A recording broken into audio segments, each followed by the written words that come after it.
In the energy quadrant, taking a look at a very quiet session in the January WTI crude oil futures, a tranquil session in the early going at least, with holiday volumes for WTI crude being very, very low.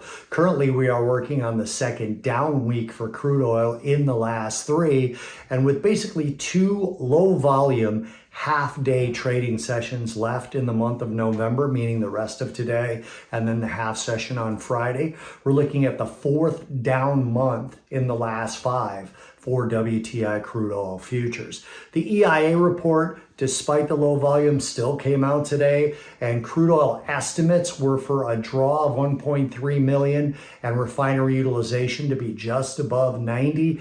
The actual figure showed a draw of 1.8 million barrels, leaving crude inventories about 5% below the 5-year average for this time of year. But motor gasoline inventories increased by 3.3 million barrels, driving crude oil a little bit from slightly positive on the day to slightly negative on the day. That's the move from last week, and that leaves gasoline only about 3% below the 5-year average for this time of year. Refinery utilization came in at 90.5%, which is consistent with the last few weeks. Now, a bigger story, and this was reported again by Reuters, is President-elect Trump plans 25% tariffs on crude oil imports from Canada and Mexico as part of his planned 25% import tariffs on the two major trading partners in the U.S. Major analysts, or I should say many major analysts, think this is typical generalities before the actual inauguration, since President-elect Trump's prior policy established